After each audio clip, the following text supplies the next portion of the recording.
Her toothbrush was already gone. That was the first thing I noticed. Not her face. Not the fake smile. Just the empty slot in the bathroom cup where her pink toothbrush used to be.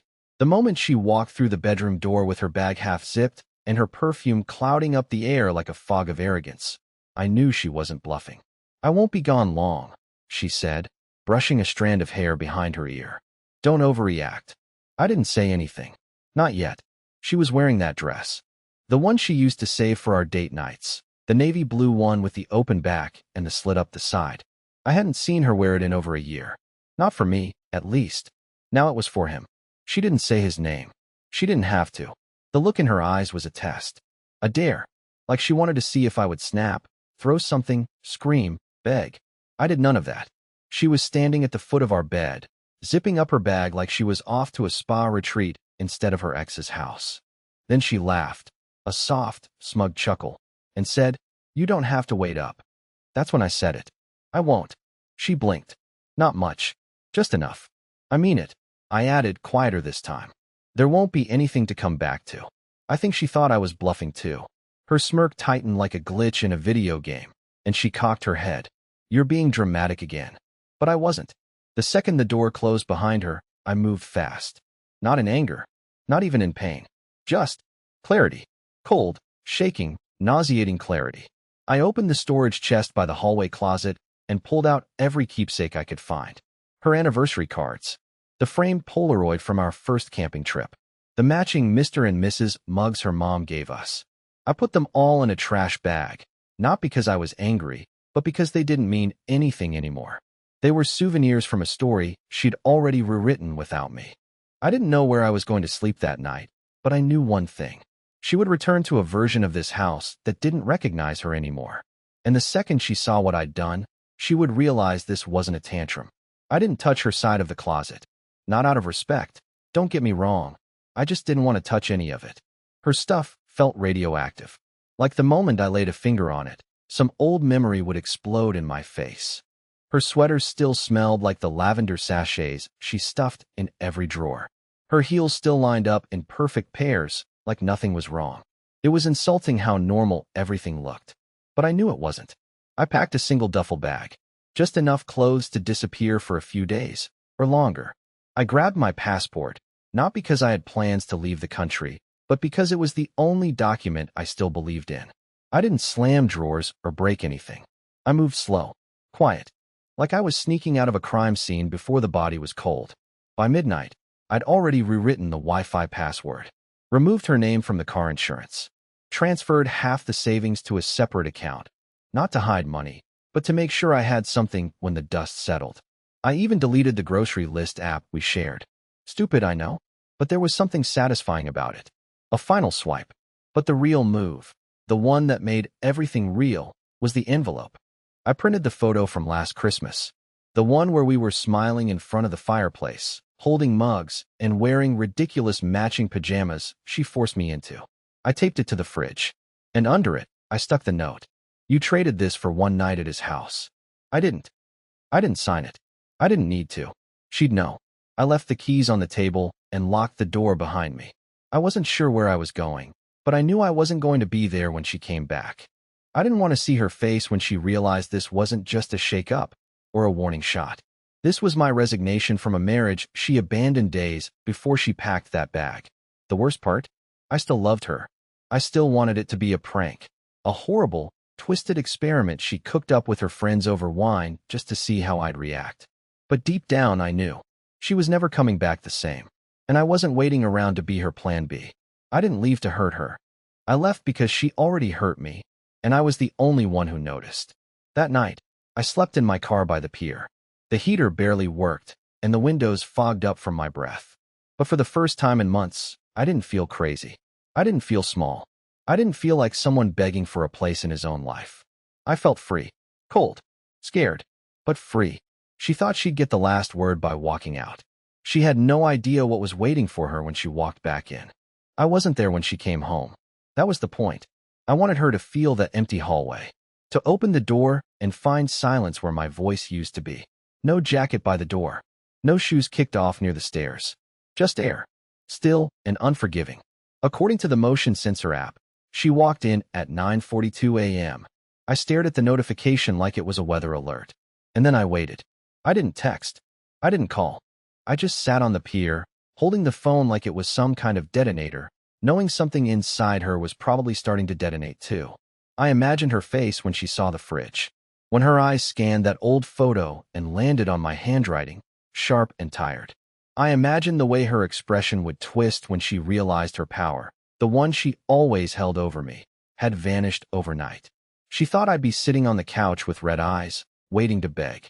She expected guilt, pain, an argument. Instead, she found absence. 20 minutes passed, then 40, still no message. She was probably pacing the house, checking drawers, looking for me, looking for signs of a tantrum. But there was nothing. No broken plates. No long, pleading letter. No accusations. Only precision. Only her toothbrush missing from the cup. And my key missing from the ring. When she finally did reach out, it was a voicemail. No intro. No apologies. Just that tight, clipped voice she used when she felt cornered. Edwin, this isn't funny. Where are you? Call me back. Now. I didn't. Instead, I logged into the streaming apps and removed all her profiles. I disabled the smart home controls, disconnected the Bluetooth speaker from her phone, and paused the meal kit subscription she insisted we try. She wanted to feel what it was like to be single again. I was just making the experience more authentic.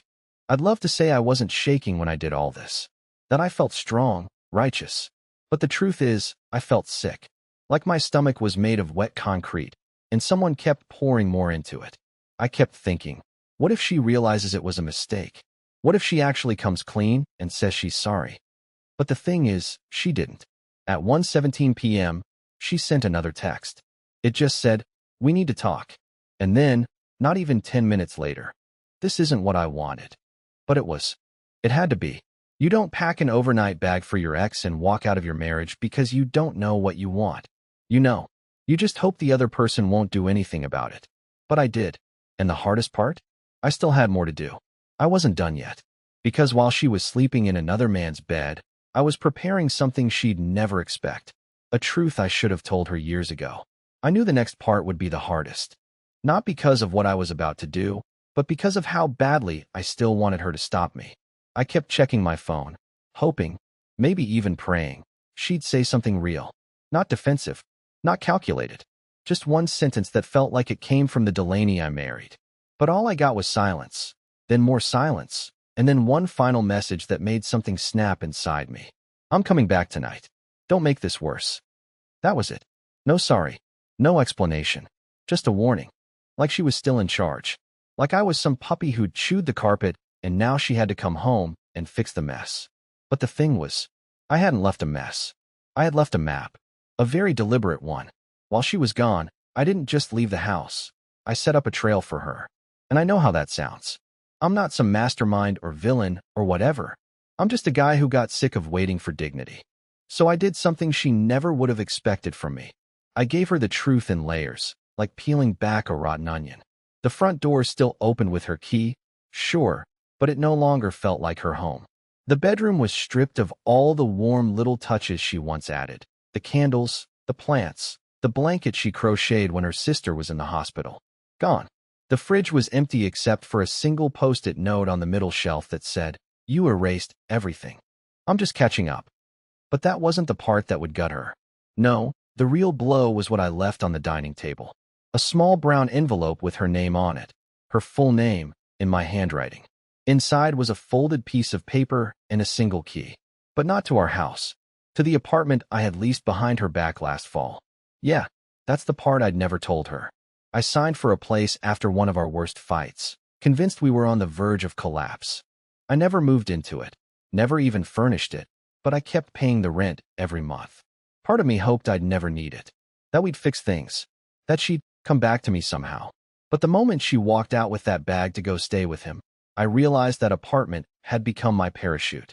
The note inside the envelope was short. Just this. If you want to remember who you left, go here. If you don't, throw away the key. Either way, don't come back. I wanted her to go there. I needed her to.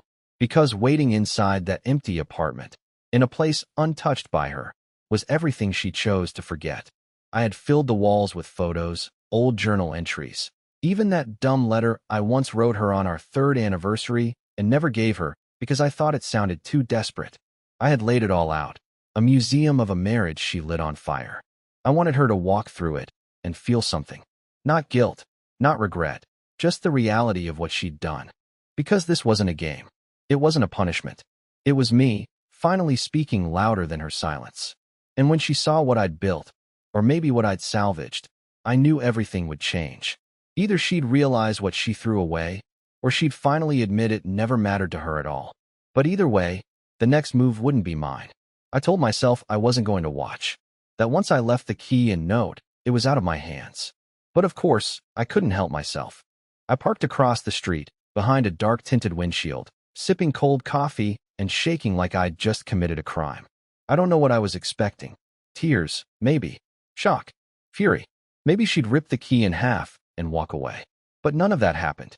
She stood outside the building for a long time. Just stood there, holding the envelope like it might burn through her fingers. Her hair was still curled, her coat still perfect.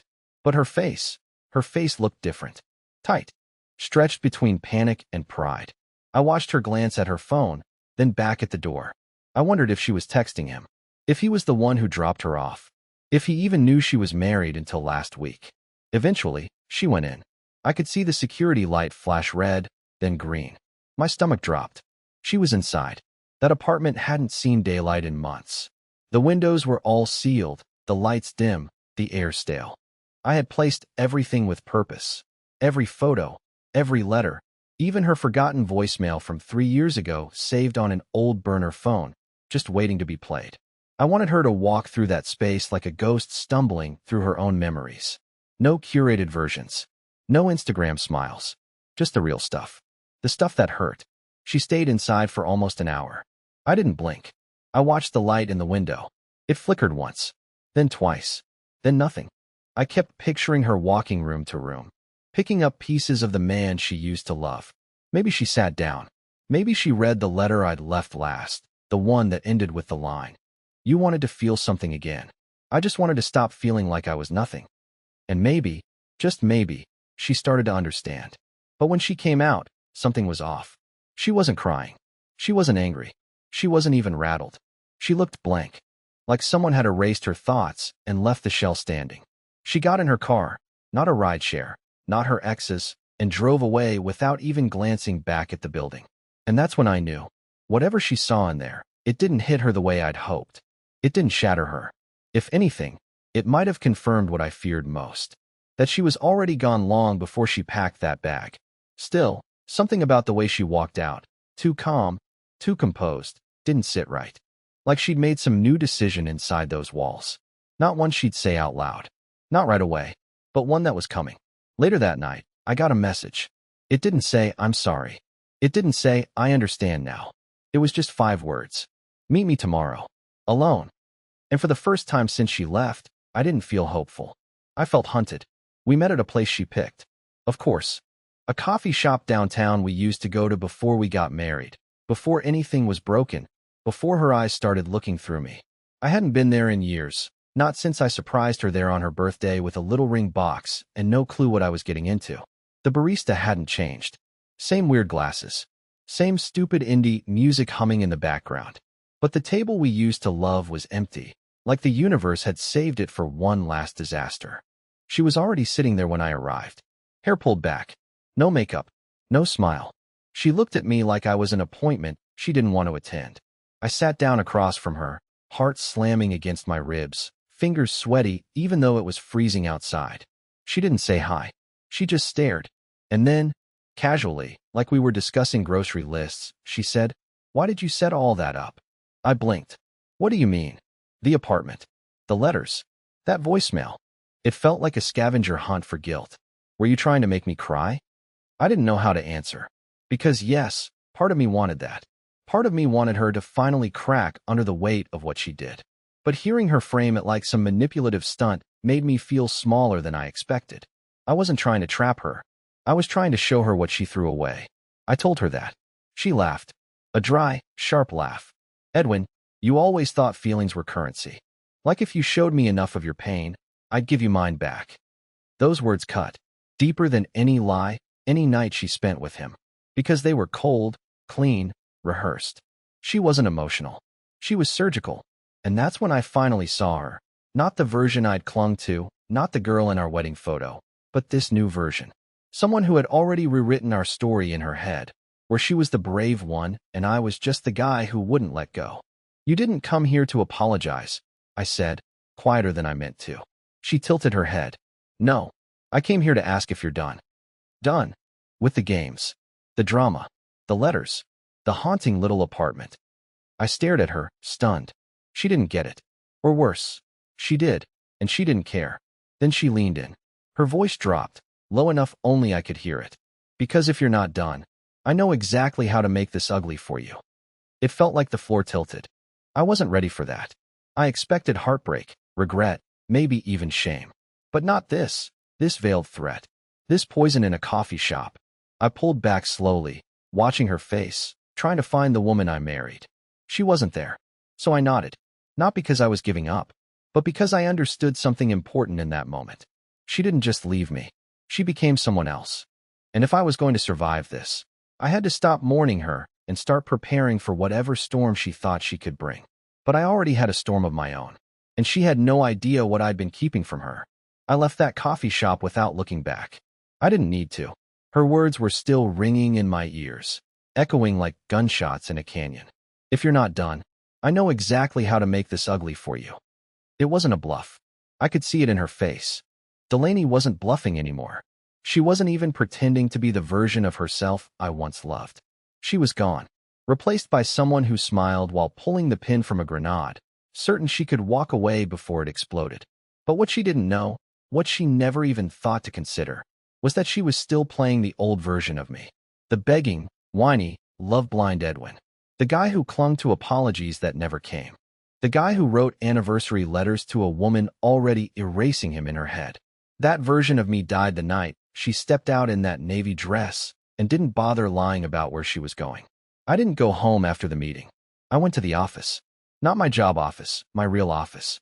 The one she never knew existed. A single-room rental I had quietly taken up 6 months ago when I started freelancing again. She thought I had quit writing. I told her I had. But I didn't. I just stopped showing her what I was working on. Because every time I brought something up, she'd nod like I was a child holding a crayon drawing. That's cute, babe. Just don't get your hopes up. So I kept it secret. I built something in silence. Draft by draft. Rejection by rejection. Until 3 weeks ago. That's when the offer came in. A publishing deal. An actual, real contract from an actual, real publisher for a book I wrote about surviving emotional manipulation. About silence. About being made to feel invisible in your own marriage. About her, even if I never used her name. The story was raw, messy, full of fear and guilt and pain, but most of all, it was mine. And it was going to print. I hadn't told anyone. Not even my best friend. Not my mom. I hadn't even signed the contract yet. I wanted to wait until the timing was right. Until I felt strong enough to own it. But now the timing was perfect. So I sent her a copy. Not the book, it wasn't printed yet. But the manuscript. The original Word doc. The dedication page. The press release email from the editor. All of it. I attached it to an email and wrote one line. You wanted to know if I'm done. I was just getting started. Then I hit send. I don't know what reaction I expected. Maybe nothing. Maybe another threat. But I didn't hear from her for hours. Not even a read receipt. And for a while, that silence felt more dangerous than anything she could have said. But then, at 11:03 p.m., I got a message. It wasn't angry. It wasn't cold. It was 5 words. We need to talk. Now. I stared at it for a long time. Then I picked up my phone and opened the security app connected to my apartment building. There she was, standing in the entryway, her hands in her pockets. No makeup, no drama, just waiting. But this time, I didn't rush to open the door. Because for the first time since this all began, I finally had the upper hand. The knock came again, softer this time, like she wasn't sure she still had the right. I didn't move at first. I just stared at the door, heart steady for once. Not racing, not sinking, just still. I'd replayed this moment 100 times in my head. Sometimes I let her in and we fought. Sometimes she cried and begged. Sometimes I left her standing there. But not once did I imagine answering like this. with no fear, no anger, just clarity. When I opened the door, she didn't say anything right away. She just looked at me, really looked, like she was trying to find cracks in whatever strength I had found since she left. But there weren't any. I let her in. She walked slowly, cautiously, like the place might bite. She looked around. Same couch, same kitchen, same walls, but it wasn't the same home.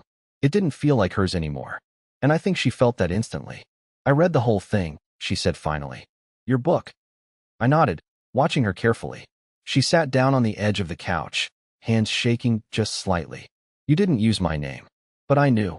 Every line. Every detail. I wasn't trying to expose you, I said calm. I was trying to free myself. She closed her eyes. I could see it building. Not rage, not panic. Something else. Something quieter. She took a breath and whispered, I didn't think you'd survive without me. That hit harder than anything. Not because it was cruel, but because it was honest. I sat across from her, no longer the man who used to beg for her to stay. I didn't survive because you left. I survived because I finally did. She started crying. Real tears this time. Not performative. Not manipulative. Just raw. I was lost, Edwin. I kept wanting you to pull me out, to fix it.